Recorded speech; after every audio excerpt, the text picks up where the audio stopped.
오늘 조선일보 사설은 민주당의 계속되는 수사검사 위협이라는 제목입니다. 민주당이 쌍방울 대북 송금 사건을 수사 중인 검사들 실명을 공개했습니다. 수원지검장과 2차장, 형사 6부장, 부부장 등 검사 4명을 조직도로 만들어 공개한 것입니다.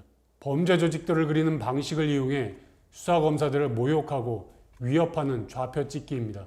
이번이 처음도 아닙니다.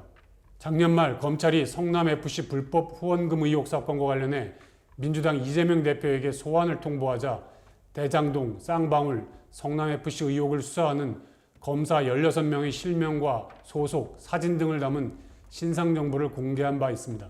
민주당이 이러는 것은 검사들이 이재명 대표 수사를 위해 쌍방울 김성태 전 회장을 회유하고 봐주기를 했기 때문이라고 합니다. 하지만 이 사건은 김성태 씨 외에도 자금 밀반출 관련자들이 혐의를 다 인정했습니다. 검찰이 김 씨를 회유할 이유가 없는 것입니다. 상황 변화가 있다면 애초 혐의를 부인하던 이화영 전 경기도 평화부지사가 2019년 경기지사이던 이 대표의 방북 비용을 쌍방울이 대납했다는 것을 당시 이 지사에게 보고했다고 검찰에서 최근 진술한 것입니다. 그렇다면 이 대표는 제3자 뇌물 혐의를 받게 됩니다. 사건이 이재명 대표에게 불리하게 돌아가자 이 대표에게 불리한 진술을 한 이화영 씨와 김성태 씨에 대한 공격과 함께 검사들 좌표찍기까지 하는 것입니다. 수사기관에 불만이 있으면 재판에서 법적으로 대항하고 항변해야 합니다. 법에 그런 제도와 권리가 보장되어 있습니다. 그러지 않고 자신들에게 불리한 수사를 하면 수사검사들 신상을 캐고 인신공격을 하겠다는 것은 국가사법체계를 위협하고 법치주의를 훼손하는 것입니다. 한동훈 법무장관은 민주당의 이런 행태에 대해 입장문을 내고 정치 영역이 아니라 증거인멸이나 위증교사 같은 범죄 영역에 가깝다고 했습니다. 이 지적에 공감하는 이가 많을 테지만 법무장관이 검찰 수사에 관여하는 듯한 언급을 하는 것도 적절하지 않습니다. 과거 법무장관들이 구체적 사건에 대한 언급을 자제한 이유가 있습니다. 이재명 대표는 너무나 많은 불법 비리 혐의를 받고 있습니다. 거의 모두 구체적 혐의 사실이 드러나 있습니다. 그가 국회를 장악한 거대 야당 대표여서 수사의 파장이 더욱 큽니다. 이 대표는 법 테두리 안에서 해명하고 수사기관은 법 절차를 철저히 지키며 다른 사람들은 개입하지 말아야 합니다. 오늘의 조선일보 사설이었습니다.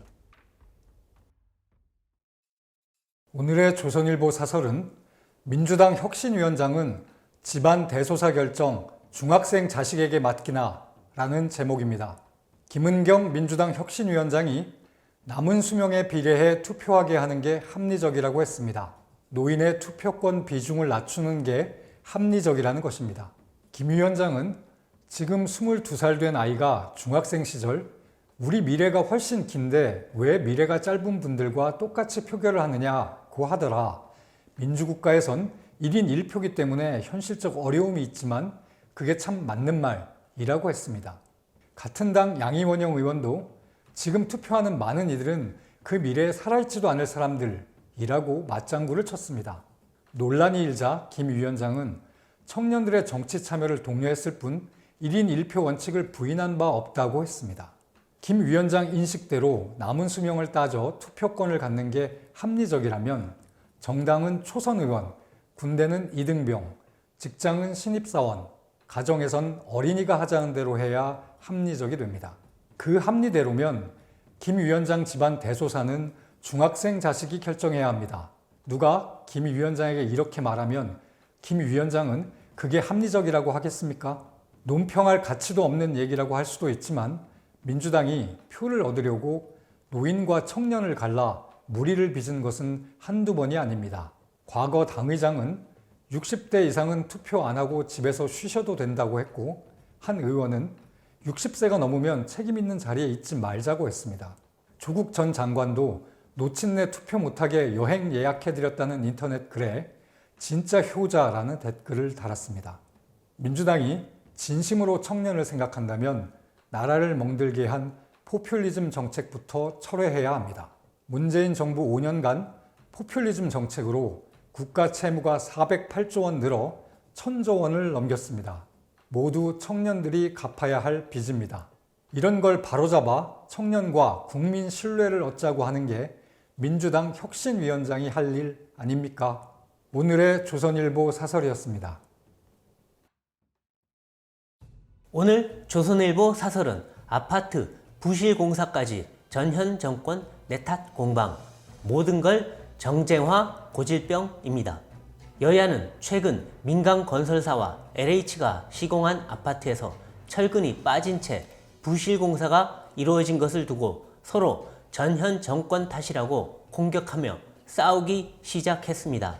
부실 시공은 민간의 문제로 정권 탓을 할 일이 아닙니다.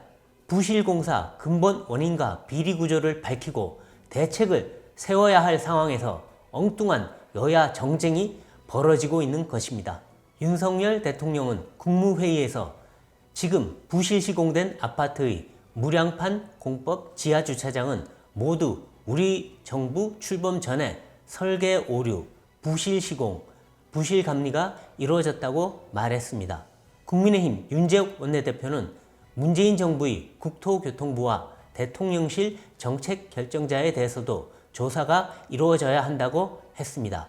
김기현 대표는 문정권 당시 김현미, 변창흠 국토부 장관은 왜 이런 일이 횡행했는지 국민 앞에 밝혀야 한다고 했습니다.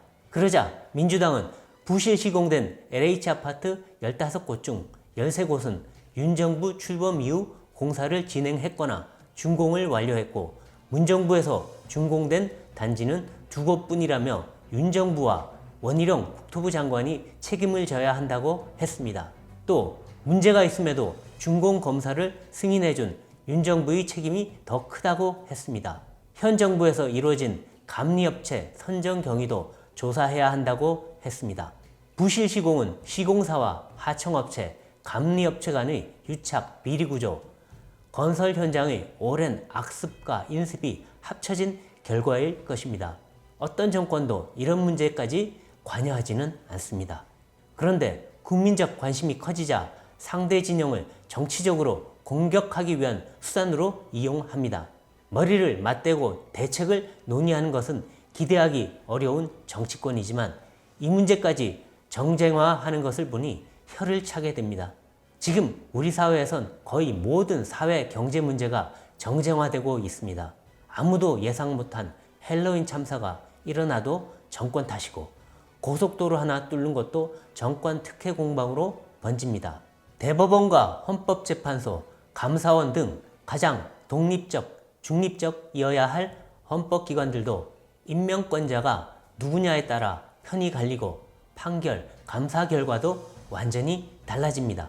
국가인권위가 탈북 어민 강제 북송 사건 조사를 각하하는 과정에서도 여야 임명위원들이 6대4로 의견이 완전히 갈렸습니다. 모든 걸 편갈라 정쟁화하니 어떤 문제도 제대로 해결하기 힘듭니다. 심각한 고질병입니다. 오늘 조선일보 사설이었습니다. 오늘 조선일보 사설은 권순일, 김은경, 박영수 정말 뻔뻔한 사람들이라는 제목입니다.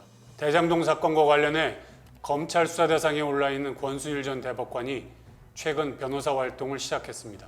개인 사무실을 열고 어느 기업의 대법원 상고심 사건을 수임했다고 합니다.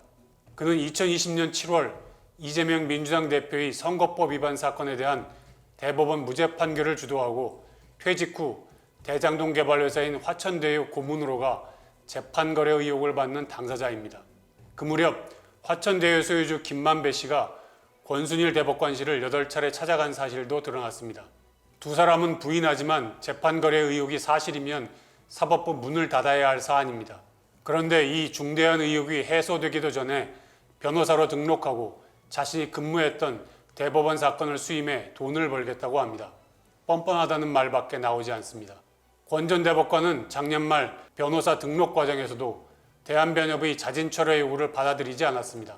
그는 당시 화천대유에서 언론사 인수권에 대한 경영자문을 했을 뿐 대장동 개발 사업과는 무관하다고 주장했습니다. 하지만 고문으로 받은 돈이 총 1억 5천만 원입니다. 이재명 대표 무죄나 대장동 사건과 무관하다는 것을 누가 납득하겠습니까? 일반 법관 출신도 이런 상황에 처하면 변호사 활동은 자제할 것입니다. 그게 정상적인 법조인의 도리입니다. 그런데 대법관까지 지낸 사람이 사건 수임까지 했습니다. 도저히 납득하기 어려운 처신입니다. 최근 남은 수명에 비례해 투표권을 갖는 것이 합리적 발언을 한 김은경 민주당 혁신위원장은 문재인 대통령에게 금감원 부원장 임명을 받았는데 윤석열 밑에서 임기를 마친 것이 엄청 치욕스러웠다고 했습니다. 윤 대통령 밑에 있는 것이 치욕스러우면 즉시 그만뒀어야 합니다. 그런데 김 위원장은 연봉 3억 원에 관용차, 운전기사까지 제공되는 자리를 3년 다 채우고 지난 3월 퇴임했습니다. 그 사이 다른 부원장들은 관례대로 다 사표를 썼는데 혼자만 자리를 지켰습니다. 이렇게 파렴치해도 됩니까? 대장동 50억 클럽 의혹으로 검찰 수사를 받고 있는 박영수 전 특검은 올해 초 정치권에서 특검이 불가피하다는 말이 나오자 자신의 휴대전화를 망치로 부쉈다고 합니다. 대검 중앙수사부장과 대통령을 탄핵으로 몰아넣은 특검까지 지낸 사람입니다. 그런데 잡범들이나 하는 증거인멸을 똑같이 했습니다. 뻔뻔한 행태에 혀를 차게 됩니다. 오늘의 조선일보 사설이었습니다. 오늘의 조선일보 사설은 구조조정도 못하게 미리 대못받겠다는 KBS 노조라는 제목입니다. KBS가 직원들의 업무 배치나 휴직, 희망퇴직 등에 노조가 직접 개입할 수 있는 고용안전협약 체결을 노사협의 안건으로 논의 중이라고 합니다. 이런 논의가 KBS 수신료 분리징수 시행 이후 시작됐다는 점을 주목하지 않을 수 없습니다. 협약안은 직원 배치와 전환, 휴직, 해고 등을 노사 동수가 참여하는 고용안전위원회가 다루고 회사의 분할과 합병 매각 등으로 구조조정이 있을 때 이를 막는 방안도 담고 있습니다.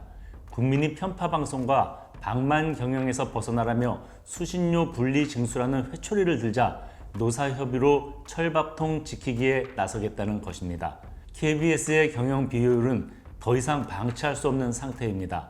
전체 임직원 4,400명 가운데 2,200명 이상이 억대 연봉자이고 그중 1,500명이 무보직입니다. 세상에 이런 회사가 어디에 있습니까? 인건비 비율은 다른 방송사의 2배에 달합니다. 직원 중 상위 내 직급 비율이 60%나 돼 시정명령을 받기도 했습니다. 지난 1분기 적자는 400억 원을 넘었습니다. 방송 환경 변화에 따른 조직과 구조개혁도 시급합니다. 유선방송과 OTT 등 다매체, 다채널 시대가 도래했고 시청자들은 TV 수상기가 아니라 휴대전화로 콘텐츠를 내려받아 원하는 시간에 봅니다. 이런 변화에 맞춰 세계 각국 공영방송은 개혁에 나서고 있습니다. 수신료에 의지하던 과거 모델이 더는 유효하지 않게 되면서 다양한 수익원 개발에도 힘쓰고 있습니다. 지금 KBS에서 이런 변화 노력은 눈 씻고도 볼 수 없습니다. 수신료에 의지해 살던 과거 관행에 젖어 내부의 도덕적 해이가 극에 다다랐다고 합니다. 연간 6,900억 원에 이르는 수신료만 믿고 방만하게 지내온 행태를 벗어나지 못하고 있습니다. 얼마 전 남영준 KBS 이사장이 고향 근처에서 법인카드로 수백만 원을 쓰고 회사 주변 중식당에서 한 끼에 자장면 수백 그릇에 해당하는 식대를 결제한 것도 이런 분위기와 무관치 않을 것입니다. KBS는 수신료 분리 징수로 수입이 줄어들 것이 예상되자 공익적 프로그램 축소와 폐지가 불가피하다고 했습니다. 내부의 낭비 요소를 개선할 생각은 않고 대국민 방송 서비스부터 축소하겠다고 한 것입니다. 그러더니 이제 철밥통 지키기 대못받기를 하겠다고 합니다. 이대로면 머지않아 수신료를 폐지하자는 얘기가 나올 것입니다. 오늘의 조선일보 사설이었습니다.